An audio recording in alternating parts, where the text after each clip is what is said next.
Čaute, čaute. Pozdravujem vás z tohto krásneho ostrova Sir Banias, kde sme si teda urobili zastávku a vôbec neľutujem, že tento deň nebol napríklad strávený v Dubaji. No a mám pre vás pripravenú zaujímavú tému. Zvučná práca versus práca plniaca vaše ciele. To, čo si všímam, je to, že veľa ľudí si vyberá v prvom rade, pokiaľ má takú možnosť, si vyberá tú zvučnú prácu. To znamená, aby to veľmi dobre znelo.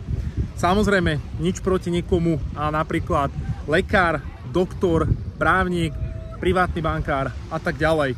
Hej. V prvom rade ale by sa mal zamerať na to, aby to bola práca, ktorá dokáže plniť tvoje ciele.